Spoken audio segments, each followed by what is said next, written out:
लगभग 30 साल पहले जब इंसान इस दुनिया में आए थे, हमारा हीरो भी उनमें से एक था। शुरू में वो बिल्कुल नॉर्मल लगा। उसको लगता था कि वो भी सबकी तरह नॉर्मल है, लेकिन फर्क ये था कि वो ना तो बूढ़ा होता है, ना तो कमजोर, ना ही मरता है। बाकी सब लोग उम्र के साथ ही मर जाते थे, लेकिन वो हमेशा शिकार करता और लड़ाई करता, क्योंकि वही उसकी जिंदगी का मजा था। टाइम के साथ उसकी जो बॉडी थी वो और भी बड़ी, स्ट्रॉन्ग और टफ होने लगी। लाखों साल बाद वो इतना पावरफुल हो गया कि कोई भी उसको हरा नहीं सकता था। लोग उसे अर्थ का गॉड मो कहते थे। फिर उसने और भी आगे बढ़कर हर एक गॉड को हरा दिया और डिवाइन रिलीम का सबसे स्ट्रॉन्ग बंदा बन गया। अब उसके सामने कोई भी राइवल नहीं बचा था। लेकिन जब थ्रिल खत्म हो गया तो वो बहुत ज्यादा बोर होने लग गया। इसलिए एक दिन उसने जोर से पैर को पटका, जिससे जो गॉड की प्लेस थी वो हिल गई। वहाँ पे जो गॉड्स, एंजल, यहाँ तक के कि डीमंस भी डर गए। ये पहली बार नहीं था और कई गॉड्स अब इन सब चीजों की उन्हें आदत सी हो गई थी। इनसे वो बहुत ज्यादा परेशान हो चुके थे। लेकिन उनमें से एक गॉड लूसीफर था, जो सेकंड स्ट्रॉन्गेस्ट था। लेकिन मो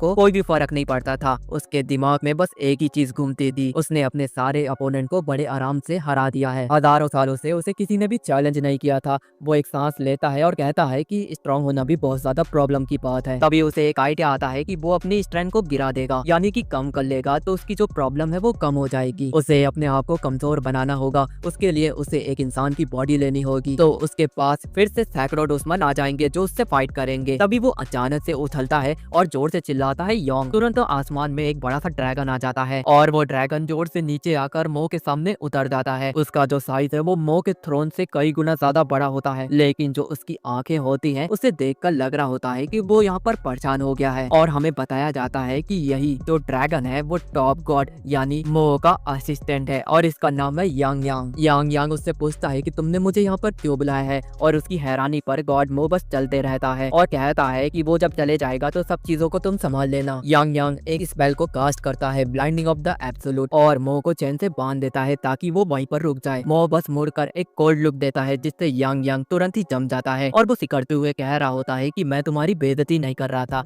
बल्कि मैं तुमसे बस मजाक कर रहा था। लेकिन मो को यहाँ पर समझना चाहिए था कि वो बस उससे कुछ बातें कहना चाहता था, यानी कि गॉड की मीटिंग जो कि कुछ ही दिनों में आने वाली है। लेकिन मो को मीटिंग की फिक्र नहीं थी और वो चलते रहता है, चैन के साथ यांग यांग को भी खींच रहा होता है, मानो कि जैसे कुछ हुआ ही ना हो। ये देखकर यांग यांग को लगता है कि ये तरीका काम नहीं करेगा, तो यांग यांग अपनी एक और प्लानिंग को आगे लाता है और वो विक्टिम कार्ड को खेलता है। वो उसे कहता है कि मोमो अगर मीटिंग से चला जाएगा तो उसकी जो कंप्लेन है वो कौन सुनेगा। इन बातों से मो को गुस्सा आ जाता है और वो ब्लाइंडिंग चेन को तोड़ देता है और उसे घूरते हुए चिल्लाता है और कहता है कि वो अगर उससे लड़ने के लिए तैयार है तो वो राजी हो जाएगा, वो यहीं पर रुक जाएगा। यांग यांग एक कदम पीछे हट जाता है और फौरन सोचता है कि वो लोगों की कंप्लेन सुनना ज्यादा बेहतर समझता है, यहाँ पर पिटना उसके लिए बहुत ज्यादा बुरा होगा। वो तुरंत ही मो को उसकी ट्रिप के लिए कांग्रेचुलेशन देता है और उसे कहता है कि तुम्हारी जर्नी सेफ हो। मो को एक छोटा सा गोला दिखता है जो कि पृथ्वी होता है और वो उसके पास जाता है और उसे छूता है, क्योंकि उसे अर्थ में जाना था। तो वो उन लोग के मैसेज को सुनता है जो कि देवताओं को भेज रहे होते हैं। ज्यादातर तो मामूली होते हैं, लेकिन एक इंसान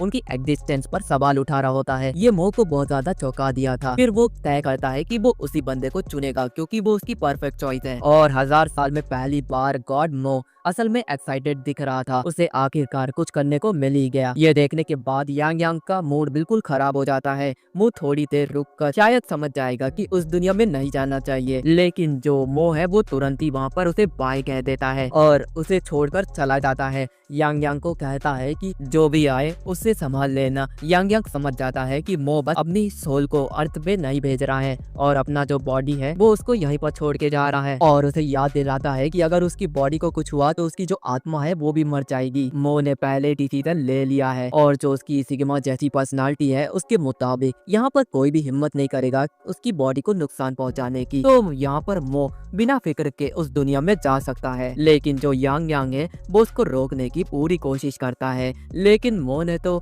अपना डिसीजन ले लिया है, तो वो उसकी बातें नहीं सुनता है। फिर यहाँ से सीन शिफ्ट होता है। हमें एक लड़के को दिखाया जाता है जो कि डीमन लॉर्ड की एक सीरीज देख रहा होता है, जो कि एक बंदा डीमन लॉर्ड को हराकर एनिमे की दुनिया में सबसे शानदार विक्ट्री हासिल करता है। ये लड़का और कोई नहीं 17 साल का लोजर लड़का, जिसका नाम हमें लियो बताया जाता है, जो कि एनिमे की दुनिया से बहुत ज्यादा जेलस फील कर रहा होता है, खासकर हीरो से जो सबसे ज्यादा लड़कियों के पास होता है और काफी ज्यादा खुश होता है। ये देखकर उसे बहुत ज्यादा जलन हो रही होती है। वो चाहता है कि गॉड उसे उस दुनिया में भेजे। तभी उसके हाथों से फोन स्लिप हो जाता है और नीचे गिरकर टूट जाता है और हम देखते हैं कि वो पहले से ही 3 मंजिला इमारत के छत पर खड़ा होता है और वो अपने आप को कह रहा होता है कि अब अलविदा कहने का वक्त आ गया है। और गिरते गिरते वो चिल्ला रहा होता है कि भगवान, अगर तुम सुन सकते हो तो उसकी जो इच्छा है उसको पूरा करो, दूसरी दुनिया में भेजने की। तो दोस्तों, तुम लोगों का भी मन ऐसा करता होगा, लेकिन ऐसा बिल्कुल भी मत करना। तो बढ़ते हमारी कहानी की तरफ। इसी दौरान उसकी बॉडी जमीन से टकरा दी है। उसे मर जाना चाहिए था, लेकिन ऐसा बिल्कुल भी नहीं होता है। वो अपने हाथ को हिला पा रहा होता है, साथ में सांस भी ले रहा होता है। धराशायी होने से पहले जो गॉड मुंह है उसने अपनी सोल लियो के शरीर से बदल ली थी। गॉड मुंह एक टूटे फूटे शरीर में जा गिरता है और दूसरी तरफ जो लियो है उसे कोई भी आइडिया नहीं होता है कि वो ऐसी जबरदस्त बॉडी में आ गया है। और उसके सामने एक ड्रैगन खड़ा होता है, जिसे देखने के बाद वो काफी ज्यादा हैरान होता है। दूसरी तरफ जो ड्रैगन है वो भी उसे देखने के बाद बहुत ज्यादा हैरान हो रहा होता है, क्योंकि जो मोह था वो पृथ्वी को एक छोटे से गोले के रूप में देख रहा था और उसे छू भी रहा था। पर अब उसके सामने एक इंसान आ गया है और हमें बताया जाता है कि जो मोह है उसे बॉडी छोड़ने की कोई भी चिंता नहीं थी। ली के साथ अपनी सोल को स्वाइप अप कर लेता है। जैसे ही ली उसके शरीर में आ जाता है, उसे पता चलता है कि वो हवा के बीच में है और उसे एडजस्टमेंट करने का टाइम भी नहीं मिलता है। वो सीधे जमीन में गिरता है। और बड़ी चौंका देने वाली बात यह है कि जब वो गिर रहा था तो ये चीजें उसके साथ हो रही थी और वो वहाँ पर बहुत ज्यादा कंफ्यूज हो गया था, क्योंकि ये सब उस वक्त हो रहा था। उसके जो हाथ थे वो कांपने लगते हैं और फिर अचानक से वहाँ पर थम जाते हैं और उसे एहसास होता है कि वो वहाँ पर मर रहा है। अब ठीक करने का टाइम भी नहीं था, लेकिन ये खत्म भी नहीं हुआ था, क्योंकि जो ह्यूमन बॉडी है उनकी जो मस्कुलर्स हैं, यानी कि मैं बात कर रहा हूँ हार्ट की, वो अपने आप चलते हैं। लेकिन मोह ने 30 लाख साल ट्रेनिंग की थी और वो शरीर को इतने अच्छे से जानता था कि वो हर चीज को कंट्रोल कर सकता था, ब्लड वेसल, ऑर्गन, सब। इसलिए कुछ सेकंड में वो उस बॉडी की जो जितनी भी चोट लगी होती है वो उसे ठीक कर लेता है। उसके बाद वो अपने जो दिल है यानी कि हार्ट, उसे जबरदस्ती चलाना शुरू करता है और उसके ब्लड फ्लो को रोकता है, जिससे उसका जो हार्ट है वो ठीक हो जाए। धीरे धीरे वो उठ खड़ा होता है। गुस्सा करने की बजाय वो अजीब तरह से हंसने लगता है। ये दर्द महसूस करना पड़े इसलिए तो वो ये डिसीजन लिया था और उसका डिसीजन सही साबित होता है। फिर उसने ली की मेमोरी को देखता है ताकि वो समझ सके कि वो ली की लाइफ में क्या क्या करना चाहता है। वो ली के घर गया जो अब उसका नया बेस था, मगर टूटी फूटी टांगों पर वो चल नहीं सकता था। उसके लिए बहुत ज्यादा मुश्किलें थी, तो वो अपने हाथों का यूज करता है। उनके सहारे वो आगे बढ़ता है और अपनी मंजिल में पहुंच जाता है और वो देखता है कि जो ली का कमरा है वो बहुत ज्यादा छोटा, और वो बेड पर लेट जाता है और उसकी जो मेमोरीज थी उसमें ज्यादा है। उसे पता चलता है कि ली का एक ही रिलेटिव था जो कि बहुत ज्यादा दूर रहता है, मतलब कि ली यहाँ पर अकेला रहता है। उसकी जो बॉडी है वो बहुत ज्यादा टूटी फूटी है, उसकी हालत भी एकदम बेकार है और उसकी जो लाइफ में बस एक ही चीज इम्पोर्टेंट है, वो है स्कूल जाना। मोह को सबसे ज्यादा मजा तब आया जब वो उसकी मेमोरी में देखता है कि एक लड़का स्कूल में उसको रोज परेशान करता था, जैसे मानो उसकी जिंदगी का मकसद हो उसे बुली करना। मोह इसे अपनी परफेक्ट अपॉर्चुनिटी समझता था, यानी कि एक स्टार्टिंग पॉइंट, सीधा फाइट। वो इतना ज्यादा हाइप हो जाता है कि बिना सोचे समझे हवा में मुक्का मार देता है, जिसकी वजह से उसे बहुत ज्यादा पेन हो रहा होता है। उसे वापस समझ आ जाता है कि ये जो बॉडी है ये बहुत ज्यादा वीक है, मैं इसमें अपनी पावर का यूज नहीं कर सकता हूँ। ली यहाँ पर जिम तो ज्यादा ही नहीं था, तो आर्म डे तो उसके लिए दूर की बात है। पेन इतना ज्यादा था कि मोह वहाँ पर गुस्सा नहीं कर रहा था, बल्कि वो वहाँ पर मुस्कुरा रहा था, क्योंकि उसे हजारों साल बाद इतना पेन हुआ है और ये उसके लिए बहुत अच्छी बात थी। अगले दिन पुलिस उसी जगह पर इन्वेस्टिगेशन करने के लिए जाती है जहाँ पर ली की बॉडी गिरी थी। मोह भी वहीं पर जाता है, मगर कॉप्स के लिए नहीं बल्कि उसके 3 मंजिला स्कूल के लिए। वो अंदर जाता है, हॉल में नजर दौड़ाता है, लेकिन उसकी जो क्लासरूम होती है वो उसे नहीं मिल रही होती है। उस चक्कर में वो डोर को इतना जोर से स्लाइड कर देता है जिसकी वजह से उसका जो बिग एंट्रेंस था वो फेल हो जाता है। और ये एक क्लासमेट उसको देख रहा होता है घूर के और उसे कह रहा होता है कि थोड़ा आराम से भाई। वो उसकी परवाह नहीं करता है और वो सीधा उसके पास जाकर खड़े हो जाता है, वो भी अनकंफर्टेबल डिस्टेंस में। साथ ही वो अपने अपोनेंट का इंतजार करता है कि वो पहले उसके ऊपर अटैक करे और जो अपोनेंट है वो ऐसा करता भी है। लेकिन जैसे ही उसका गुस्सा खाने के बाद जो मो है वो एक क्रीपी सा लुक देता है, जिसे देखने के बाद वो बंदा फ्रीज हो जाता है और मो मौके का फायदा उठाते हुए उसके ऊपर सीधा एक मुक्का मार देता है। मो ने पूछा, तू ही है वो बोली? उस लड़के ने पलट कर कहा, तेरे को क्या है इससे? तो क्या अपना चश्मा घर में भूल गया है या फिर अंधा हो गया है? इससे पहले मो उसका जवाब देता, वो उसकी तरफ फिर से स्विंग करता है, जिसकी वजह से उसका जो मुंह है वो सूज जाता है और उसके मुंह कान से खून आने लगता है। फिर मो अपने हाथ को पीछे लेके जाता है ताकि वो उसको पंच मार सके, लेकिन उसके हाथ में इतना दर्द होता है कि उसको याद आ जाता है कि वो एक इंसान की बॉडी में है। तभी टीचर उन लोगों को कह रहे होते हैं कि अपनी लड़ाई को बंद करो। वो काफी ज्यादा उन लोगों को चिल्ला रहे होते हैं और ये पूरी क्लास देख रही होती है और इंसल्ट होकर वो बुली यानी कि मो उसको बुली कहता है, तो हम भी वही कहेंगे। वो उनकी परवाह नहीं करता है और वो सीधा चार्ज करता है। मो अपने गार्ड को आगे करता है और उसके हमले को रोक देता है। वो सोचता है कि अगर उसकी बॉडी पहले जैसी होती तो वो यहाँ पर कब का खत्म कर देता इसको। फिर मो अपनी गॉडली पावर का यूज करने की कोशिश करता है, लेकिन कुछ भी नहीं होता है और उसी डिस्ट्रैक्शन की वजह से वो बुली उसे पंच मार देता है मुंह पे। अब बुली रुकने वाला नहीं था और मो की मुश्किलें बढ़ गई थी, क्योंकि ना तो उसके पास पावर थी ना तो स्ट्रेंथ थी। फिर उसने वो किया जिस पर वो हमेशा से भरोसा करते आया है, सिर को झुकाता है और अगला पंच अपने स्कल पे खाता है और उसका जो इम्पैक्ट उस बुली के हाथों में दिखता है, उसकी जो उंगलियां हैं वो क्रैक हो जाती है और वो जोर से चिल्ला रहा होता है। मो मौके का फायदा उठाता है, उसका हाथ पकड़ लेता है, सीधा उसके पेट शायद उसके बॉल में अपना सिर मार देता है। बुली काफी ज्यादा दर्द में होता है, लेकिन हमारा मो यही नहीं रुकता। वो सीधा उसे सर से उठाता है और वहीं पर पटक देता है। वो उसे इतना मारता है कि अब वो उठ नहीं पा रहा होता है और ये सारी चीजें पूरा क्लास देख रहा होता है। वो अपने फोन निकाल लेते हैं और जितनी भी चीजें हुई यहाँ की वीडियो बनाने लगते हैं। स्कूल के लोगों ने सबसे कमजोर लड़के को किसी सीनियर को गिराते देखा। ये उनकी इमेजिनेशन से बियॉन्ड था। मो के लिए ये तो एक पहली फाइट थी जो कि हजारों सालों में पहली बार थी। उसने अपना सब कुछ लगा दिया और जो उसका रिजल्ट था वो काफी अच्छा था, जिसमें उसे मजा आया। मो कहता है कि उसके मुंह में खून का टेस्ट, बॉडी में दर्द और जो दिल में धक धक, इतने सालों बाद उसने एक रियल फाइट की। उसकी जो दर्द और चुभन एक्चुअली में बहुत ज्यादा अच्छी लगी उसे। जब एक्साइटमेंट धीरे धीरे थमा तो मो नीचे गिरे बुली के पास जाता है और उसे देखता है मानो कि अभी काम अधूरा है। वो उसके पास जाकर बैठ जाता है, क्योंकि उसने मो को इतना पुश किया था तो वो उसके लिए। फिर मो उस लड़के का जो कान होता है वो उसे काट लेता है और उसे थूक देता है और ये सब चीजें पूरी क्लास देख रही होती है, लेकिन मो को इससे कोई भी फर्क नहीं पड़ता है। वो अपनी बॉडी से खून साफ करता है और बॉडी को देख रहा होता है और हमें बताया जाता है कि जो मो ने उसके कान को काटा, मो अपने तरीके से दुश्मन को रिस्पेक्ट देता है। मो अपने तरीके से अपने दुश्मनों को रिस्पेक्ट देता है। बाद में लोग उन्हें मो के प्लेथिंग्स कहने लगे। सिर्फ वही स्ट्रॉन्ग लोग जो मो को एक्साइटेड कर सकते हैं और ये मार्क उन्हीं को मिलता था। तब उनके लिए मो का प्लेथिंग बनना एक तरह से उनके लिए एक मेडल था, यानी कि ऑनर, ना कि बेइज्जती। खबर इतनी तेजी से फैली, एक दूसरे साल का बुली को स्कूल के सबसे वीक बच्चे ने हरा दिया और सबसे शॉकिंग बात यह थी कि लड़के की हालत ऐसी लग रही थी जैसे वो वहीं पर टपक जाएगा। इसलिए तुरंत वहां पर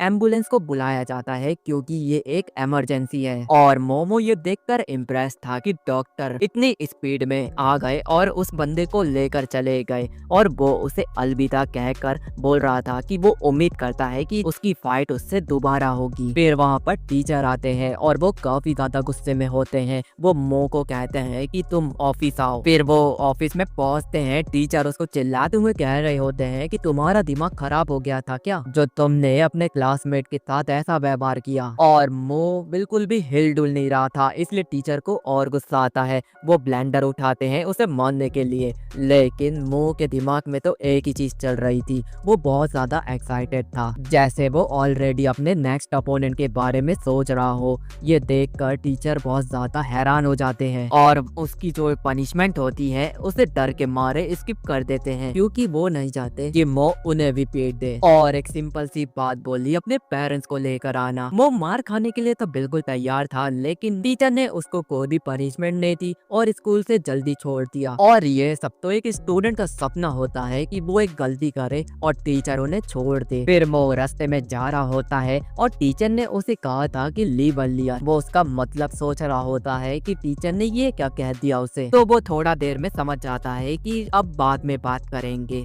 जो भी हो। इस वक्त तो उसकी प्रायोरिटी उसकी बॉडी है, उसे हील करना है और अपने आप को ट्रेन करना है। उसकी जो बॉडी है वो अभी भी कांप रही थी और उसका जो दिमाग है वो सुन हो गया था। वो चाहता था कि वो अपनी गॉडली पावर से अपनी बॉडी को हील कर ले, लेकिन इस दुनिया के लोगों को ना तो चक्रा यूज करने देते हैं, ना तो क्रेजी चीजें करने देते हैं जैसे कि हंटर या फिर विजार्ड। उसकी दुनिया में ये चीजें होती थी लेकिन अर्थ पर ये मना है। वो काफी ज्यादा फ्रस्ट्रेट हो जाता है, लेकिन वो एक्सेप्ट करते हुए कहता है कि वो अपनी बॉडी को बस हार्ड ट्रेनिंग देगा और स्ट्रॉन्ग बनाएगा। फिर मो अपनी जगह पर पहुंच जाता है और वो बेड पर गिर जाता है। साथ ही वो हील करने लगता है क्योंकि उसके पास कुछ करने को भी नहीं होता। वो डिसाइड करता है कि वो गॉड रिलीम दुनिया में वापस जाएगा और अपनी ओरिजिनल बॉडी को देखेगा। जब मो अपनी ओरिजिनल बॉडी में आता है और सामने देखता है कि जो ली है उसने यांग यांग को चौक कर दिया था। ली उसे छोड़ देता है और वो मो के पास आकर डिमांड करता है कि उसे एक ड्रैगन दे दो, इमेजिन करते हुए कि उसके पास एक ड्रैगन हो तो वो कितना ओवर पावर बन जाएगा। मो ने सीधा उसकी बातों को इग्नोर कर दिया, एक बड़ा सा हाथ समन किया और ली को पकड़ लिया और उसको क्लियर कर दिया कि उसके सामने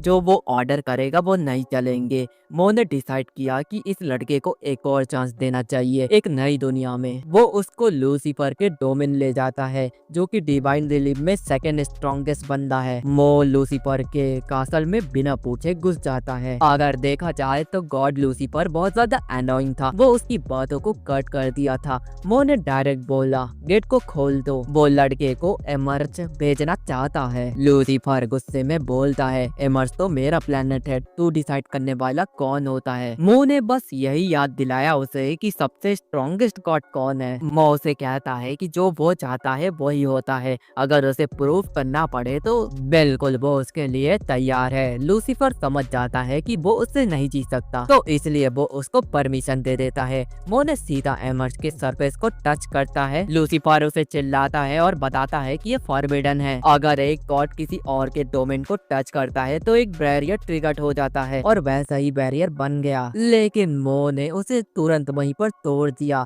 लूसीफर देखता रह गया और मो बोलता है कि यूनिवर्स का रूल चेंज किया जा सकता है अगर उसके अंदर वो स्ट्रॉन्ग ताकतें हो। मो ने अपना हाथ खोला और ली को बोला जंप कर, तेरा चांस है। तो ली वहाँ पर झिझकते हुए उससे कहता है कि मुझे एक ड्रैगन दे दो। तो मो को आ जाता है गुस्सा, वो सीधा एमर्ज की दुनिया में वो ली को फेंक देता है और कहता है कि आजकल के बच्चे उन्हें रेडीमेड चाहिए सब कुछ। फिर मो ने लूसीफर को बोला कि उस बच्चे का ख्याल रखना जब तक मैं वापिस नहीं आता हूँ। लूसीफर अंदर से बहुत ज्यादा परेशान हो जाता है और बहुत ज्यादा गुस्से में भी आ जाता है, लेकिन वो उसे दिखाता नहीं है। और हमें बताया जाता है उसके पास्ट के बारे में। उसका पास्ट इतना आसान नहीं था। पहले वो एक डीमन लॉर्ड था, फिर अपने प्लेनेट के जो गॉड थे उसे हराया और उनकी जगह ली। फिर डिवाइन रिलीफ में जाकर गॉड को एक के बाद एक हराया और सबसे बड़ा गॉड बन गया, जिसके बाद उसको हर कोई रिस्पेक्ट देता था जब तक मो नहीं आया था। मो ने उसकी जितनी भी इमेज थी सबको तोड़ दी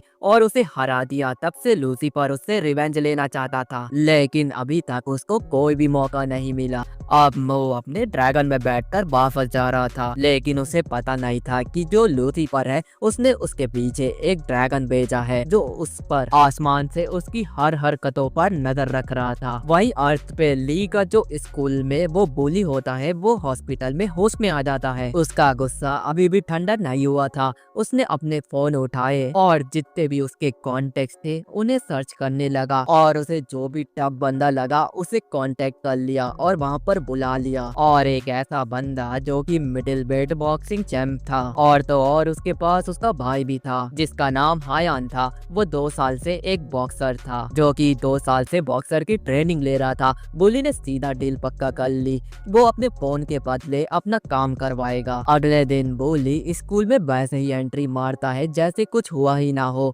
लेकिन पूरा क्लास चुप होता है। लेकिन जो चीजें हो चुकी है उसके ऊपर वो क्लास के जितने भी लोग होते हैं वो विसल बजाने लगते हैं और उसे कह रहे होते हैं कि तू चूतिया लग रहा है। बुली इग्नोर करने की पूरी कोशिश करता है, लेकिन जो लोग होते हैं वो कहते हैं कि तू वायरल हो गया है। वो अपना बैग पकड़ता है और जोर से पटक देता है और उन लोगों को चिल्लाते हुए कहता है कि मैं तुम लोगों को अकेला ही हैंडल कर सकता हूँ, अगर किसी में डाउट है तो वो मेरे सामने आए। तब क्लास की प्रेसिडेंट एक लड़की जो क्लास ग्लास पहनती है वो खड़ी होकर उसके मुंह पे बोल देती है कि बस कर, अब चुप हो जा और निकल जा। वो और भी ज्यादा इरिटेट हो जाता है और अपना कंट्रोल खो देता है और एक पास रखी चेयर को उठाकर टीचर के ऊपर फेंकने ही वाला होता है कि वहाँ पर जो डोर होता है वो खुलता है और वहाँ से रोनी आता है। वो पूछता है कि ये सब शोर कैसा है। जो बोली होता है वो तुरंत अपनी सीट में इतना जल्दी बैठता है जिसे देखने के बाद वहाँ के जितने भी स्टूडेंट होते हैं वो बहुत हैरान होते हैं। टीचर वहाँ पर देखते हैं कि जो क्लास प्रेसिडेंट है वो खड़ी है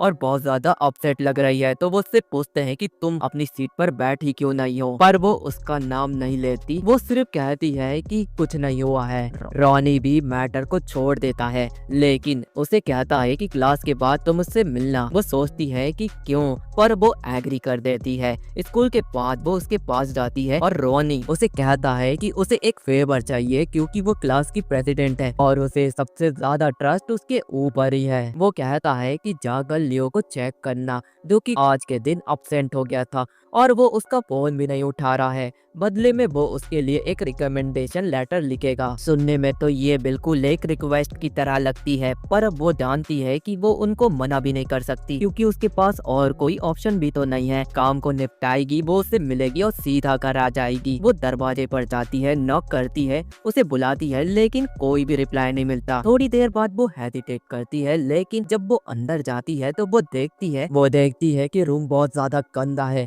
और आसपास कीड़े मकोड़े पड़े होते हैं। वो ये देखने के बाद शॉक हो जाती है और जोर से चिल्लाते हुए कहती है कि ली तो मर गया। तुरंत वो एम्बुलेंस को फोन करती है पर ली की बॉडी वहाँ पर एकदम से हिलने लगती है। वो वापस आ गया है। धीरे से आंखें खोलता है तो वो बहुत ज्यादा कंफ्यूजन में होता है कि वो यहाँ पर क्या कर रहा है। तब उसकी नजर हाथों पे जाती है और उसके हाथों पे एक फोर्थ लाइन होती है जो कि एक न्यूट्रिशन सिरप यानी कि उसे विटामिन दिया जा रहा होता है। वो इसे स्टडी करने लगता है, फिर बाद में समझ जाता है कि इसे न्यूट्रिशन दिया जा रहा है जिससे वो फास्ट रिकवर करेगा। ये कोई मैजिक नहीं है पर इसका इफेक्ट काफी ज्यादा अच्छा है। लड़की उसको देख रही होती है, वो थोड़ा डर जाती है उसकी क्रीपी स्माइल देखने के बाद और वो कहती है कि लगता है कि इसका दिमाग खराब हो गया है, ये पागल हो गया है, लेकिन फिर भी इससे पूछना तो पड़ेगा। उससे पहले कि मो जवाब दे, मो तुरंत बैठ जाता है और अपनी जो फोर्थ लाइन जो उसके हाथों में थी वो उसको रोकने की कोशिश करता है। उसे इस बारे में जानकारी चाहिए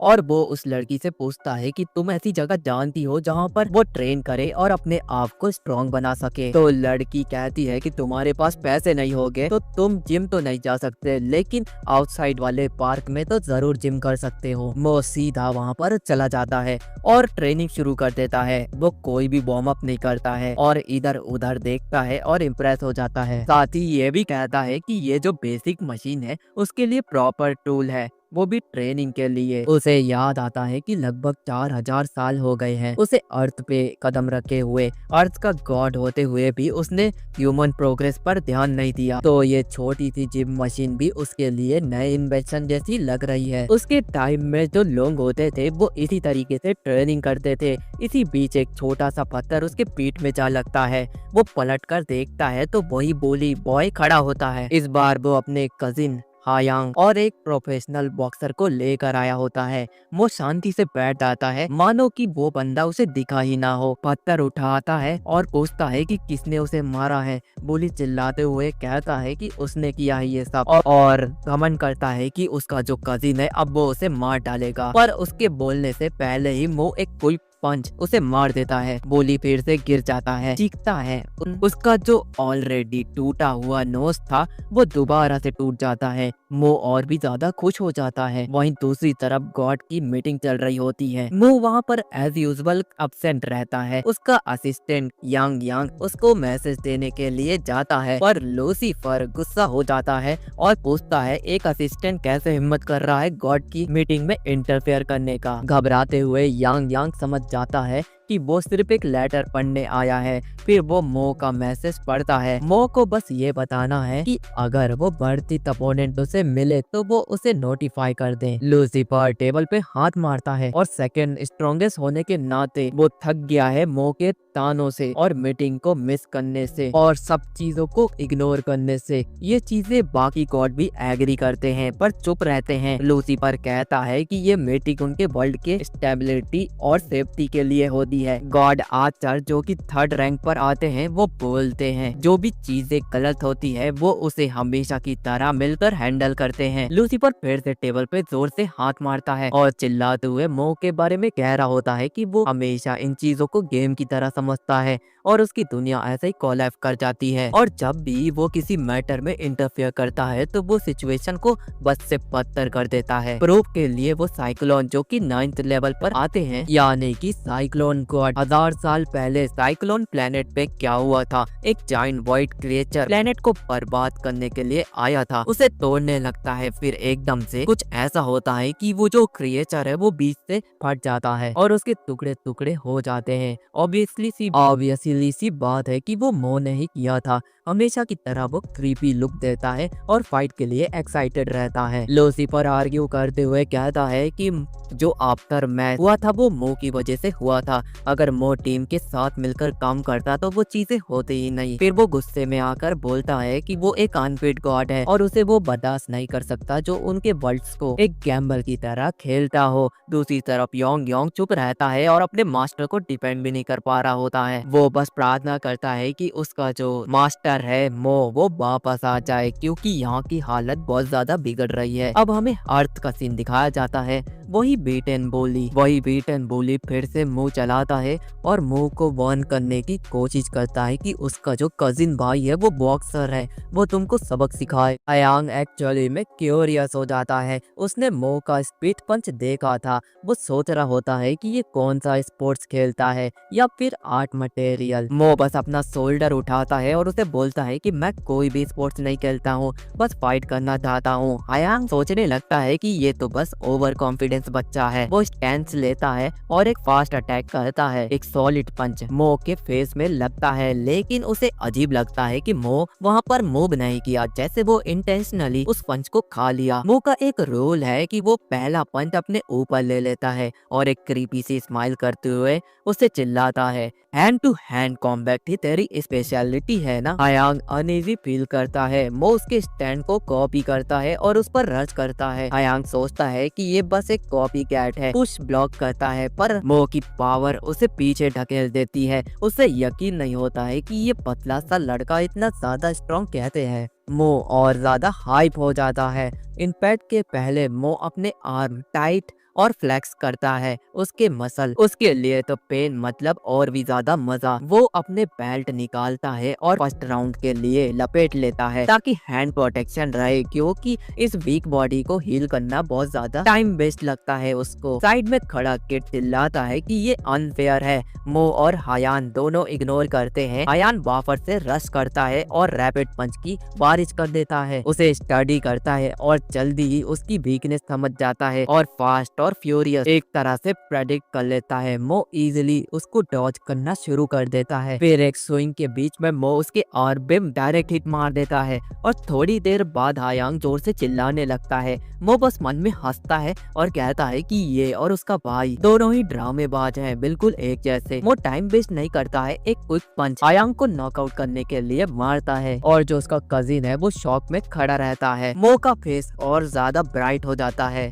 वो राउंड 2 के लिए तैयार है। वो कहता है अब टाइम है तुमसे भी बदला लेने का क्योंकि ये चीजें पहली बार नहीं है कि जब तुम दोनों ने उसे पंगा लिया। बुली जो पहले बहुत बड़ा बंदा था अब पूरा डरा हुआ है। मो क्लोज जाके देखता है कि ये लड़का फाइट करने लायक भी है कि नहीं। कोई प्राइड ही नहीं है इस बंदे को मारने में। पर बुली सोचता है अगर वो ज्यादा डरा हुआ एक्ट करेगा और बोलेगा कि वो फाइट नहीं चाहता है शायद बच जाए, लेकिन वो लेट हो चुका है। मो एक क्विक पंच उसके फेस पे मार देता है। फिर बिना रुके उसे पंच पे पंच मारते रहता है। उसके चेहरे और उसकी बॉडी से बहुत ज्यादा ब्लड बहने लगता है। एंड में मुंह एक ब्रूटल नी उसके फेस पे मारता है जिससे उसे सेटिस्फेक्शन मिलता है। अच्छा है कि तूने अपनी डिफीट को एक्सेप्ट कर लिया। जबकि उसने दोनों ही डाउन होते हैं तो मो वहाँ पे कैजुअली चल देता है क्योंकि उसने बॉक्सर के ऊपर भी अपना छाप छोड़ दिया है। मो अपने घर लौट जाता है और वो काफी ज्यादा खुश होता है कि उसे रोज फाइट मिल रही है, पर उसके वीक मसल उसके लिए प्रॉब्लम क्रिएट करते रहते हैं। यही फीलिंग कंटिन्यू करने के लिए वो एक डिसीजन लेता है कि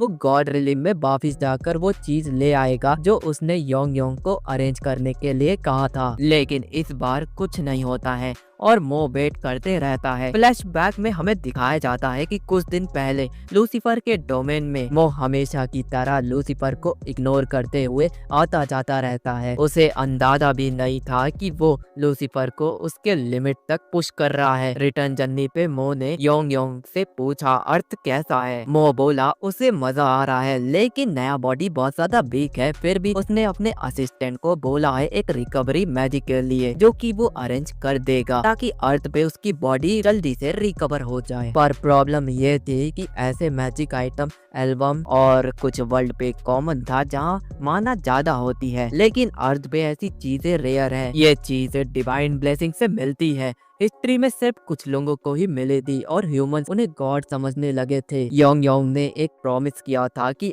अगले विजिट तक वो रेडी होगा और मीटिंग के लिए मो ने बस एक छोटा सा लेटर बनाया था, वही जो हमें पहले दिखाया गया था। फिर मो अर्थ के मॉडल पे हाथ रखता है और ली की बॉडी में वापस जंप करता है। दोनों को पता भी नहीं चलता है कि एक छोटा सा डीमन उन्हें देख रहा होता है और मो का हर एक मूव को उसके दुश्मन तक वो पहुंचा रहा होता है। प्रेजेंट में लूसीफर डॉट कनेक्ट करते हुए उसे लग रहा होता है कि मो का प्लान क्लियर नहीं है, पर वो यहाँ पर श्योर है कि जो मो की गॉड रिलिम वाली बॉडी है वो बिल्कुल खाली है। वो समझ जाता है कि मीटिंग स्किप करने का मतलब कि उसकी जो बॉडी है वो यहाँ पर नहीं है। यही उसका चांस है 1000 साल में एक बार आने वाला मौका, यानी कि वो रिवेंज ले सकता है विदाउट वार्निंग। लूसीफर एक कास्ट करता है लाइफ टेंडेंसी मैजिक को। कोई विलन वाली स्पीच नहीं देता वो और पर्पल स्पेयर लाइक लाइटनिंग योंग योंग के ऊपर गिराता है, लेकिन योंग योंग इंस्टेंटली वहां से रिएक्ट करते हुए बच जाता है और उसका एक्सप्रेशन बहुत ज्यादा सीरियस होता है। वो रेडी हो जाता है और डिमांड करता है ये क्या है लूसीफर, क्या तुम रियली मो अर्थ गॉड पर एक वॉर डिक्लेयर करना चाहते हो। लूसीफर अब कॉन्फिडेंस होता है। लूसीफर को बहुत ज्यादा कॉन्फिडेंस आ जाता है क्योंकि मो यहाँ पर नहीं है, इसलिए वो यहाँ पर फ्लोट कर कर बोलता है कि पर्सनली मो को घूंघट से निकाल दे। ये सुनकर क्लियर हो जाता है कि एक ऑफिशियल वॉर यहाँ पर शुरू होने वाली है। यांग यांग बिल्कुल भी इंतजार नहीं करता है और अपना फायर बेस्ड अटैक को कंप्रेस करता है और एक जो बीम बनती है वो सीधा लूसीफर की तरफ फायर करता है। लूसीफर उससे इजीली बच जाता है और जो ब्लास्ट होता है वो गॉड रिलिम में घूम कर आता है और वहीं पर फट जाता है। आर्चर गॉड स्थिति को देखते हुए वहाँ पर एक बड़ा सा शील्ड बना लेता है ताकि मीटिंग में जो गॉड्स आए हैं। लूसीफर अभी भी शांत था और वो अपने आप को डिफेंड भी नहीं कर रहा था। यांग यांग को लग रहा था कि उसका जो पहला अटैक है वो बिल्कुल यूजलेस और वो बहुत ज्यादा ट्रिगर हो जाता है और वो अपने अल्टीमेट अटैक को रिलीज करता है, यानी कि वो अपने आप को ट्रांसफॉर्म करता है जिससे उसकी जो बॉडी होती है वो बहुत बड़ी हो जाती है। अब वो ऑल इन जाने वाला था अपने मास्टर को प्रोटेक्ट करने के लिए। आर्चर गॉड वहाँ पर थक कर कह रही होती है कि ये जो जगह है ये प्रॉपर डिवाइन मीटिंग के लायक नहीं रही। आर्चर गॉड फ्लोट करते हुए वहाँ से निकल जाती है, लेकिन लूसीफर उसे रोकता है और उससे पूछता है कि तू किसके साइड है। तो आर्चर गॉड कहती है कि वो किसी के भी साइड नहीं है, वो बस म्यूटल है। तो लूसीफर कहता है ठीक है, बस इंटरफेयर मत करना है। फिर वो बाकी के गॉड से पूछता है कि वो मुंह को खत्म करने वाला है तो उससे किसी को दिक्कत है, तो वो कुछ भी नहीं कहते हैं, बिल्कुल शांत रहते हैं। दूसरी तरफ योंग योंग अभी भी जिंदा होता है और वो चिल्लाते हुए कहता है कि लूसीफर तू कभी भी उसके बराबर नहीं पहुंच सकता। लूसीफर हंसते हुए कहता है कि उसे पता है कि वो उसके बराबर भी नहीं पहुंच सकता, लेकिन उसे ये भी पता है कि वो यहाँ पर नहीं है। वो अभी भी अर्थ पे एक वीक इंसान की बॉडी में जी रहा है। योंग योंग का दिमाग हिल जाता है, उसको लगा ही था कि किसी को पता चल गया है और वो लूसीफर है। इसलिए लूसीफर ने यहाँ पर उसको चुनौती दी क्योंकि मुंह यहाँ पर नहीं है। इसलिए योंग योंग यहाँ पर डिस्परेट हो जाता है और अपना लास्ट मूव को ट्राई करता है। वो अपनी टेल से लूसीफर को लपेटने की कोशिश करता है, लेकिन लूसीफर इजीली उससे बच जाता है और उसकी टेल के टुकड़े टुकड़े कर देता है, लेकिन वो उसे फिनिश नहीं करता है। उसको पता है कि यांग यांग को जिंदा रखना है, मतलब एक शॉर्टकट है मुंह तक पहुंचने का। यांग यांग की हालत बहुत खराब होती है, उसके मुंह से खून आ रहा होता है। फिर यहाँ पे सीन शिफ्ट होता है, हमें अर्थ का सीन दिखाया जाता है। यांग की हालत बहुत ज्यादा खराब होती है और उसका कोच ये देखकर उसे चिल्ला रहा होता है कि स्ट्रेट फाइट में मत जाया करो। अब देख लो उसकी वजह से उसकी हालत बहुत ज्यादा खराब हो गई, इसलिए वो उसे मैच के लिए अनफिट मानता है और उसे कहता है कि पहले ठीक होकर आओ और साथ में डिसमिस कर देता है। बाहर निकलते हुए वो गुस्सा ली पर निकाल रहा होता है, बोलता है कि सब उसकी वजह से हुआ है। तभी कांग अंदर आता है जो कि उसका हेड कोच होता है। अयांग को सच बोलने की हिम्मत नहीं होती है, वो एक रैंडम वीक लुकिंग लड़के से पिट गया। खांग टॉप बॉक्सर है कंट्री में, तो हायांग एक्टिंग स्टार्ट कर देता है। बोलता है कि वो अपने भाई को बचाने के लिए वहाँ पर गया था जो उसको बोली करता था, लेकिन वहाँ पर और भी ज्यादा लड़के आ गए और उसे पीट दिया। खांग बस सीधा निकल जाता है बिना कोई रिएक्शन दिए, बस इतना बोलता है कि सब उसकी गलती है और अगले मैच के लिए उसे पहले से ज्यादा केयरफुल रहना होगा। वो अभी भी सोच रहा होता है कि वो अपने असली बॉडी में वापस क्यों नहीं जा पा रहा है। एक ही वजह हो सकती है, बॉडी हैवी लग रही है, उसकी बॉडी हैवी डैमेज में है, लेकिन वो समझ नहीं पा रहा है योंग योंग गार्ड पे है और उसकी बॉडी को इतना आसानी से चोट किसने पहुंचाई। तब उसके दिमाग में एक थॉट आता है, क्या पता सारे गॉड मिलकर उसके ऊपर अटैक कर दिए होंगे। वो वहाँ पर उठता है और गुस्से में आ जाता है और यही सोच रहा होता है कि अब उसे क्या करना चाहिए। अगर वो यहाँ पर एक्शन लेता है तो एक प्रॉब्लम हो जाएगी, उसे खुद भी नहीं पता क्या करना चाहिए। यहाँ पर उसके पास जो पिल्लो पड़े होते हैं वो उस पर पंच मारने लगता है और अपना गुस्सा उतार रहा होता है और वो कहता है कि अगर उसे वहाँ पर मौका मिल गया तो वो उन्हें नहीं छोड़ेगा, वो उन्हें वहाँ पर खत्म कर देगा। फिर जबरदस्ती अपने आप को शांत कराता है और मो अपने आप को याद दिलाता है योंग ऐसा बंदा नहीं है जो आसानी से गिर जाएगा, चाहे ग्रुप ही उसके अगेंस्ट क्यों ना हो। अगर मैं अपने ओरिजिनल बॉडी के बारे में अभी भी कुछ नहीं कर सका तो मैं इस बॉडी पे फोकस कैसे करूंगा। वो वापस से ट्रेनिंग पे लग जाता है, पहली बार एब्स के ऊपर काम कर रहा होता है और जैसे मानो उसका जो पेट है वो फटने ही वाला होता है और एक अजीब सी जलन हो रही होती है, लेकिन उसे मजा आ रहा होता है। साइड में लोग भी उसे घूर रहे होते हैं और सोच रहे होते हैं कि ये लड़का पागल हो गया है। वर्कआउट के बीच ही कोई उसका नाम चिल्लाता है और उसका ग्रिप छूट जाता है जिससे वो नीचे गिर जाता है और वो और कोई नहीं क्लास प्रेसिडेंट होती है और वो बहुत ज्यादा इरिटेट होती है क्योंकि मो कई दिनों से स्कूल भी नहीं आया था। दोनों साइड में जाकर एक बेंच पर बैठ जाते हैं। मो प्रेसिडेंट को कहता है कि स्कूल आकर उसे कोई फायदा नहीं होने वाला, वो वहाँ आके ट्रेनिंग थोड़ी ना कर सकता है। तो प्रेसिडेंट उससे पूछती है कि तुम इतनी ट्रेनिंग करके क्या हासिल करना चाहते हो। तो वो बताता है कि वो ट्रेनिंग करेगा और स्ट्रॉन्ग बनेगा ताकि वो अपने आप को सबसे स्ट्रॉन्ग अपोनेंट के सामने खड़ा कर सके और उससे जीत सके। फिर वो अपने लेक्चर मोड में आ जाता है, वो घंटों घंटों फाइट की बात करने लगता है। ये सुनने के बाद प्रेसिडेंट अंदर से कह रही होती है कि ये लड़का तो पागल है। फिर वो अपनी स्ट्रेटेजी को बदलती है और पूछती है कि क्या पॉइंट इतनी ट्रेनिंग करने का, अगर तुम्हें अपोनेंट ही ना मिले तो स्कूल आओ, वहाँ पर तुम्हें लोग मिलेंगे और नए अपोनेंट भी मिलेंगे। ये कहने के बाद वो वहाँ से चली जाती है। तो मो को उसकी बातें बिल्कुल सही लगती है और वो डिसाइड कर लेता है बोली गैंग के बाद अब उसके पास और कोई नहीं आएगा, शायद स्कूल जाना होगा और वहाँ पर अपोनेंट ढूंढना होगा। तभी एक मार्क्स वाला बंदा उसके पीछे आता है और उसका नाम लेते हुए उसे पंच मार रहा होता है। मुंह रिएक्ट नहीं करता है और वो उसका तुरंत पंच खा लेता है क्योंकि ये उसका रूल नंबर 1 है। फिर हमें पास्ट का सीन दिखाया जाता है। वो बंदा 15 साल का था और बॉक्सिंग में काफी ज्यादा अच्छा था। उसकी जो बहन थी वो बैले डांसर थी। खांग उसका हमेशा सपोर्ट करता रहता था, सब चीजें बिल्कुल ठीक चल रही होती है। तभी वहाँ पर एक क्रीपी सा बंदा उसकी बहन का पीछा कर रहा होता है और एक रात उसे एक अंधेरी गली में एक कॉर्नर में एक बंदा उसे मारने ही वाला होता है कि खांग वहाँ पर पहुंच जाता है और उसे बचा लेता है और फिर उसके बाद उसे वो पुलिस में दे देता है, लेकिन उसके पास कोई भी एविडेंस नहीं होता है, इसलिए वो रिलीज हो जाता है और वो बंदा वापिस से उसकी बहन के ऊपर अटैक करता है, लेकिन इस बार उसके लेग पर वो एक हैवी अटैक कर देता है जिसकी वजह से उसका करियर खत्म हो जाता है। और यहाँ पर खांग लॉ को ब्लेम करने लगता है और वो डिसाइड करता है कि वो सारे जितने भी क्रिमिनल्स है उन्हें मार देगा क्योंकि उसे लॉ पर बिल्कुल भी भरोसा नहीं होता है और यही चीज उसकी नजरों में एक जस्टिस होती है। फिर हमें प्रेजेंट का सीन दिखाया जाता है। मो ने उसका पहला पंच तो खा लिया था और वो समझ गया था कि ये फाइट शुरू हो गई है। खांग उससे पूछना चाहता था लेकिन मो को कोई भी इंटरेस्ट नहीं था बताने में, बस बोलता है चुप कर और फाइट कर। खांग और गुस्सा हो जाता है और पंच पे पंच मारने लगता है। मो सब पंच को डॉज करता है, वो भी इजीली। खांग एक बॉक्सर ट्रिक को यूज करता है, लाइट राइट फ्लिक, जो कि विजन को ब्लॉक कर देता है और उसके बाद वो काफी ज्यादा हैवी शॉट मारता है,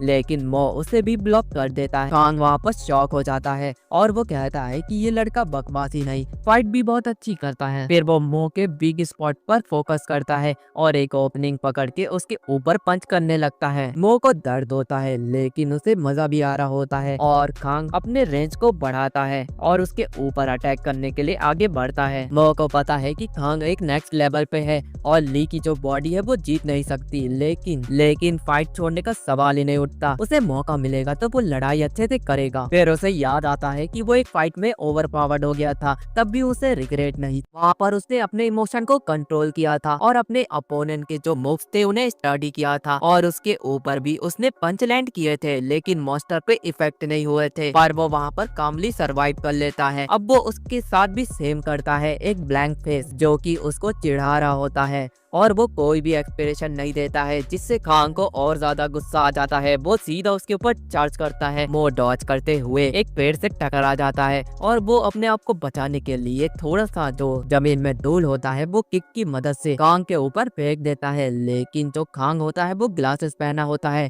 इसलिए वो बच जाता है। और वहाँ पर बहुत से छोटे पत्थर होते हैं जिसका वो फायदा उठा सकता है। वो चाहता है कि खांग एक ऐसा मूव चले जिसका वो फायदा उठा सके, और वहाँ पर वही होता है। खांग एक छोटा सा पत्थर पे स्टैप करता है और उससे उसका बैलेंस लूज हो जाता है। वो ये देखता है और एक अपना हैवी अटैक उसके टारगेट पे लगता है, लेकिन उसके इतने डैमेज से भी उसे कोई भी फायदा नहीं मिलता है। वो एल्बो स्विच करके हैवी शॉट लैंड करता है। फिर वो उसका मजाक उड़ाता है, वो भी हंसते हुए। खांग और ज्यादा गुस्से में आ जाता है। फिर खांग एक वेपन निकाल लेता है और उसके पैर को तोड़ देता है। फिर खांग डिक्लेयर करता है, आज तुझे वो दोबारा हंसने का मौका नहीं देगा। वो आंखें बंद कर लेता है और सोचने लगता है कि वो 4000 साल में ऐसा क्या किया था जिसकी वजह से वो फिर से फेल होने वाला है। तभी कुछ उड़ते हुए खांग के चेहरे पे पड़ता है और वो गुस्सा होके इधर उधर देखने लगता है। तभी उसे कोई भी नहीं दिखता है, लेकिन वहाँ पर एक छोटा सा लिजर्ड आ जाता है और वो मास्टर कह रहा होता है। वो उसे देखते ही पहचान लेता है कि ये तो उसका असिस्टेंट है और गॉड रिलीम में लूसीफर ने मो की गॉडली बॉडी को अनब्रेक कर दिया था और उसके ऊपर एक बैरियर यानी कि एक सील लगा दिया ताकि उसकी सोल यहाँ पर आ ही ना पाए। प्रॉब्लम यह थी कि वो अर्थ में सीधा नहीं घुस सकता था, उसके लिए योंग योंग को फोर्स करना जरूरी था ताकि वो उसे पार्थ बताए। वो उसे प्रॉमिस भी करता है कि अगर वो उसकी हेल्प करता है तो वो उसे नया गॉड बना देगा अर्थ का। योंग योंग फाइनली बोलता है कि वो यहाँ पर उसे डिस्ट्रॉय कर देगा। लूसीफर उसकी बातें समझ नहीं पाता है और वो अपने बैरियर को फ्लेक्स कर रहा होता है और बोलता है कि तू इसे नहीं तोड़ सकता, ये इनविंसिबल है और गिव अप कर दे और मुझे ज्वाइन कर ले। तभी पूरा माहौल बदल जाता है। वहाँ पर अचानक से उसकी बॉडी चमकने लगती है और लूसीफर शॉक हो जाता है। योंग योंग अपनी बॉडी को ग्लो करता है, यानी कि वो अपने आप को सेल्फ डिस्ट्रक्ट करने वाला है। लूसीफर रिएक्ट करते हुए पहले अपने कातल को बचाने की कोशिश करता है, लेकिन वो उड़ जाता है और ब्लास्ट इतना बड़ा होता है कि वो जो गॉड रिलीम होता है वो पूरा जल जाता है। फिर वो अपने सबसे वीकेस्ट फॉर्म में आ जाता है और वहाँ से भागने की कोशिश करता है। लूसीफर उसके ऊपर अटैक करता है, लेकिन वो अपने मैजिक की मदद से अर्थ पे टेलीपोर्ट कर देता है और सीधा खांग के सर पर जा गिरता है। और यही चीजें वो मो को बता रहा होता है कि ऐसा हुआ। लूसीफर ने उसको चैलेंज किया। मो काफी ज्यादा एक्साइटेड हो जाता है कि लूसीफर से लड़ने को मिलेगा, लेकिन ये जो वीक बॉडी है वो इसके साथ तो बिल्कुल भी नहीं लड़ सकता। अगर वो ऐसा करेगा तो हार जाएगा, इसके लिए उसे एक ट्रेनिंग करनी होगी। प्रॉब्लम यह थी कि ली की बॉडी इतनी टूट चुकी थी कि हवा में हल्का सा पंच मारने में भी उसे बहुत ज्यादा दर्द होता था। तभी मो को याद आता है कि उसने यांग यांग को कहा था मैजिक ऑर्क लाने को। उसने पलट कर पूछा, क्या तुम लाए हो? तो यांग यांग कहता है कि वो एक ही ला पाया और वो उसके सामने ड्रैगन ब्लड स्टोन लेकर आ जाता है, जिसमें एक बार का हीलिंग स्पेल यूज किया जा सकता है। साथ ही वो माफी मांगता है कि वो सिर्फ एक ही ला पाया। मो ने और को उठाया और यांग यांग को शुक्रिया बोला और तुरंत उस स्पेल को एक्टिवेट कर दिया। उसकी जो चोट थी वो तुरंत ही ठीक हो गई। लेकिन असल में वो सरप्राइज जब हुआ जब उसने देखा कि और सिर्फ उसे हील ही नहीं कर रहा बल्कि उसके मसल को और भी ज्यादा रिस्पॉन्सिबल और सेंसिटिव बना दिया। यांग यांग ने मान लिया था कि उसने इसमें एक्स्ट्रा मेहनत डाली थी और अपनी मैजिक भी डाली थी, पूरी तरह से हैंडमेड। वो उसे शुक्रिया कहता है और छोटा सा पत्थर जो बचता है वो यांग यांग को दे देता है और कहता है कि तुम इसे यूज कर लेना। तो यांग यांग उसे कहता है कि वो मास्टर के लिए इमरजेंसी के लिए बचा के रखेगा। फिर सीन शिफ्ट होता है, हमें प्रेसिडेंट को दिखाया जाता है जिसको लीडर से बहुत ज्यादा प्यार होता है। वो चाहती है कि ये लिजर्ड बोले जिससे उसको अकेला फील ना हो। फिर हमें उधर बुली को दिखाया जाता है जो कि मो से पिटने के बाद स्पेक्स लगाकर चुपचाप पढ़ रहा होता है। फिर मो वहाँ पर आता है और उससे कहता है कि एक बार और तुम्हें मुझसे लड़ना है। तो बोली कुछ नहीं बोलता और अपना पढ़ने लगता है। वहीं प्रेसिडेंट आती है और वो हैरान होती है कि सच में जो मो है वो स्कूल आ गया है। मो उससे कहता है कि बस तुमने बोला था, इसलिए उसने सोचा कि स्कूल आना एक अच्छी बात होगी, उसे एक नया अपोनेंट भी तो मिलेगा। उसकी बात सुनकर प्रेसिडेंट बहुत ज्यादा कंफ्यूज हो जाती है और उसे नहीं पता कि ये क्या करने वाला है। नीचे की फ्लोर में जो कांग अपनी क्लास अटेंड कर रहा होता है वो लड़की से बात कर रहा होता है और उसे पता चलता है कि एक सेकंड ईयर के बंदे ने थर्ड ईयर को इतना मारा कि वो हॉस्पिटल पहुंच गया और वो काफी ज्यादा शॉक होता है और वो चुपचाप उसकी बातें सुन रहा होता है और वो समझ जाता है कि ये तो ली है, लेकिन अब कुछ हो ही नहीं सकता, तो वो फिलहाल छोड़ देता है और अपने घर की तरफ बढ़ रहा होता है। वो वहाँ पर बहुत ज्यादा इरिटेट हो जाता है और बोर भी, क्योंकि उसे कोई भी फाइटिंग मिली ही नहीं। आज का दिन ऐसा ही गया। तभी उसकी नजर कांग पर पड़ती है, जो कि एक टाइम पर उससे लड़ने के लिए आया था मास्क और ग्लास पहन के, पर वो उसे पहचान नहीं पाता है। लेकिन जब उसके मसल्स देखता है तो वो पहचान लेता है कि यही वो बंदा है और उससे चिल्लाकर, और जो कांग है वो अपनी दोस्त को छोड़कर वहाँ से भाग जाता है और सोच रहा होता है कि वो तो ग्लासेस और मास्क पहन के गया था उसके सामने, इसने उसको इतनी आसानी से कैसे पहचान लिया। फिर वो उसका पीछा करता है, लेकिन वो एक गली में गायब हो जाता है। तभी यांग यांग को मो की शर्ट से बाहर आना पड़ता है और वो बता रहा होता है कि वो उसको ट्रैक कर सकता है, तो मो उसकी मदद लेता है। वहाँ पर प्रेसिडेंट आ जाती है और वो यांग यांग को देखकर शॉक हो जाती है कि ये बोल कैसे सकता है, लेकिन उसे लिदाट पसंद होती है, इसलिए वो उसको उठा लेती है और उसे क्यूट बोल के खिलाने लगती है। दूसरी तरफ यांग यांग काफी ज्यादा इरिटेट महसूस कर रहा होता है। वो सोचता है कि उसके पास अगर मैजिक बचा होता तो वो उसे डिस्ट्रॉय कर देता। उसे पता चलता है कि मो के पास बोलने वाला लिदाट है। वो काफी ज्यादा जेलस फील कर रही होती है और वो अपना इंट्रो देती है कि उसका नाम किम है और वो उसे अपने पास रखने के लिए पूछ रही होती है। तो मो कहता है कि एक शर्त पर, अगर तुम कांग की यानी जिसका वो पीछा कर रहा था उसकी इंफॉर्मेशन दोगी तो वो उसे यानी यांग यांग को दे देगा। तो वो वहाँ पर मान जाती है और ये सब देख के यांग यांग बहुत ज्यादा इमोशनल हो जाता है कि उसके मास्टर ने उसे भेज दिया। उसके बाद सीन शिफ्ट होता है, किम उसका इंट्रोडक्शन मांग रही होती है। यांग यांग अपना बता रहा होता है और फिर वो उससे पूछ रहा होता है कि तुम मेरे साथ काम करोगी। साथ ही वो उसका इंट्रोडक्शन भी मांग रहा होता है। तो किम अपना बता रही होती है कि वो क्लास की प्रेसिडेंट है। तो वो पूछता है कि ये क्या होता है, तो वो बताती है कि क्लास में टॉप आती है इसलिए वो प्रेसिडेंट है। ये सुनने के बाद यांग यांग काफी ज्यादा शॉक हो जाता है कि उसके मास्टर से भी ज्यादा कोई ताकतवर है। वो यहाँ पर समझ जाता है कि उसके मास्टर ने उसे यहाँ पर क्यों ही भेजा था। किम उसे बहुत ज्यादा क्यूट मानती है, इसलिए उससे पूछती है कि तुम मेरे साथ हाथ मिलाओगे, तो वो हाँ कह देता है क्योंकि वो अपने मास्टर का सबसे वफादार असिस्टेंट है। दूसरी तरफ मो अपने नई बॉडी के साथ स्ट्रेंथ ट्रेनिंग कर रहा होता है। दूसरी तरफ मो अपनी स्ट्रेंथ वाली बॉडी से ट्रेनिंग कर रहा होता है। सनसेट हो जाता है और उसकी प्रैक्टिस भी पूरी हो जाती है।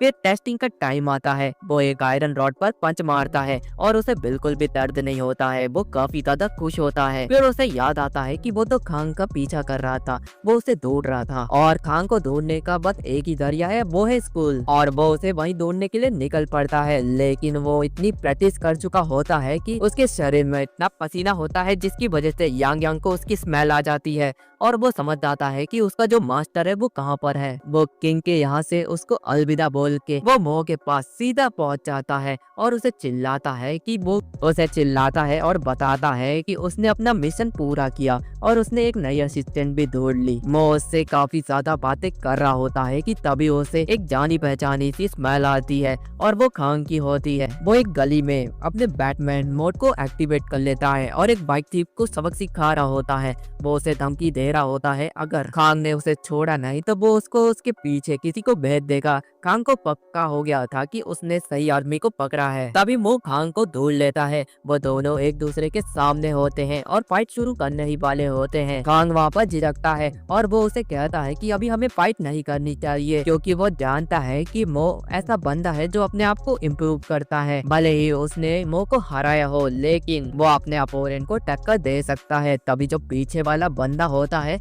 वो खांग के हथियार को छीनता है और उसके ऊपर अटैक करने वाला होता है। और हमारे मुंह का जो पहला रूल था कि वो पहले अटैक खाता है और बिल्कुल वो उसके अटैक को अपने सर पर लेता है। फिर उससे वो वेपन छीन के उसकी पिटाई कर देता है। फिर मो कहता है कि ये फाइट तो वन साइड है, इसमें तो कोई भी मजा नहीं, रियल फाइट तो वो खांग है यानी कि वो चैलेंजर, लेकिन वो तो मैदान छोड़कर भाग चुका होता है। खांग भागते हुए सोच रहा होता है कि ये पागल उसे बार बार ढूंढ कैसे लेता है। लेकिन भागते वक्त वो गलती से यांग यांग को लात मार देता है, जिससे वो दूर जा गिरता है। उसके बाद वो अपने घर पहुंच जाता है। उसकी बहन वहां से चले जाती है। फिर वो रेमन बनाते हुए उस दिन को याद कर रहा होता है। वो पंच मारता है बस गुस्से में, और उसे बस गुस्सा ही फील होता है। वो हमेशा ऐसा नहीं था। जब वो बॉक्सिंग करता था तब उसे बहुत ज्यादा मजा आता था। अगले दिन सब स्कूल के लिए निकलते हैं, और जो हमारा मो है वो भी जाता है। ना बुक ना बैग, वो सिर्फ खांग का जो वेपन होता है वो हाथ में लेकर यांग यांग के साथ चला जाता है। तभी उसके पास किम आती है और उसकी आंखें चमक रही होती है यांग यांग को देखकर। वो एक और दिन के लिए उसे अपने पास रखना चाहती थी। तो मो उसे कहता है कि जो मैंने तुम्हें इंफॉर्मेशन ढूंढने के लिए कहा था, अगर वो तुम मुझे दे देती हो तो मैं तुम्हें यांग यांग को दे दूंगा। तो वो बताती है कि एक ऐसा बंदा हमारी क्लास में है जो उसे काफी ज्यादा सस्पिशियस लगता है, क्योंकि जो हमारे क्लास में वीक स्टूडेंट हैं उन्हें जो बुली करता है वो उन्हें नहीं छोड़ता है। तो मो कहता है कि इससे तो कुछ भी पता नहीं चलेगा, कोई और इम्पोर्टेंट इन्फॉर्मेशन उसको चाहिए। तभी उसे याद आता है कि अगली बार अगर वो बंदा यानी कि खान उसके सामने आएगा तो वो उसे जाने नहीं दे। तभी वो उसके पीछे आता है और उसे कहता है कि क्लास के बाद तुम मुझसे मिलना। और ये सुनने के बाद मो के चेहरे पर एक एक्साइटमेंट होता है और वो पूरी क्लास को अटेंड करता है, वो भी बिना बोर हुए। वो आज एक ऐसे अपोनेंट से लड़ने वाला है जिसमें उसको बहुत ज्यादा मजा आएगा। उसके बाद मो एक रूम में जाता है। ऑब्वियसली वहाँ पर खांग ही होगा। वो उससे मिलता है, और जो खांग होता है दूसरी तरफ वो अपने ग्लव्स को पहनता है। मो थोड़ा सा हैरान होता है क्योंकि ये चीजें उसने पहले भी की थी, अपने हाथ को बचाने के लिए एक प्रोटेक्शन बेल्ट। लेकिन उसे ये समझ में नहीं आ रहा होता है कि वो दूसरे हाथ में ग्लव्स क्यों पहन रहा है। तो उससे खांग पूछता है कि तुझे फाइट करना पसंद है ना।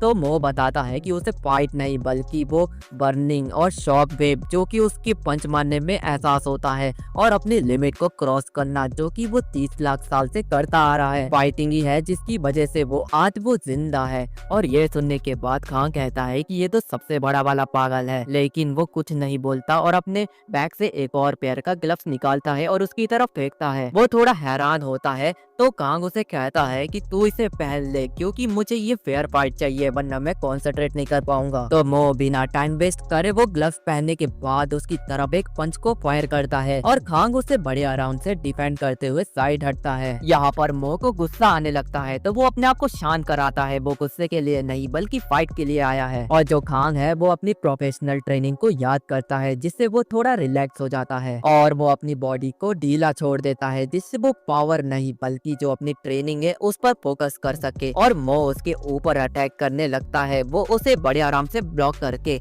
उसकी तरफ एक पंच मारता है जो कि एक क्लियर हिट होती है। वो अपने पंच को देखता है और कहता है कि इससे उसे पूरी सेटिस्फेक्शन मिली है, क्योंकि खान काफी ज्यादा शॉक होता है अपनी पावर और एक्यूरेसी को देखकर। वो दोबारा से अपनी पावर को चेक करने लगता है और मो के ऊपर पंचेस करने लगता है। दूसरी तरफ मो भी उसे डिपेंड करते हुए कह रहा होता है कि ये बहुत ज्यादा इंटरेस्टिंग होते जा रहा है, उसे यही तो चाहिए था, एक पावरफुल अपोनेंट। फर्स्ट फ्लोर पर एक लाल बालों वाला अपना काम कर रहा होता है, उसे पनिशमेंट मिली होती है। वो ट्रिम देख रहा होता है और उठ जाता है अचानक से, क्योंकि उसने कुछ बुरा देख लिया होता है। फिर वो थर्ड फ्लोर में जाने ही वाला होता है कि उसकी नजर सेकंड फ्लोर पर जाती है, जहाँ पर खांग और मो लड़ रहे होते हैं। फिर हम फाइट की तरफ आते हैं। वो दोनों काफी ज्यादा एक्साइटेड होते हैं, जिस पर मो अचानक से खांग के ऊपर किक करने लगता है। तो वो हैरान हो जाता है और वो उसे समझाने लगता है कि ये बॉक्सिंग है, इसमें किक नहीं किया जाता। लेकिन वो नहीं रुकता है और वो लगातार उसके ऊपर किक बरसाने लगता है, और खांग पीछे हट जाता है। लेकिन जब मो उसके ऊपर अपनी पूरी पावर से किक करता है तो वो उसे वहीं पर रोक लेता है और उसे एक क्रीपी सी स्माइल देते हुए कहता है कि तुम्हारी स्ट्रेंथ तो यहाँ पर खत्म हो गई है। और हमें बताया जाता है कि जो यांग यांग ने एक मैजिक स्टोन लाया था, उसकी पावर यानी कि उसकी जो मैजिक है वो यहाँ पर खत्म हो चुकी है, यानी कि मो की स्ट्रेंथ यहाँ पर सच में खत्म हो गई है।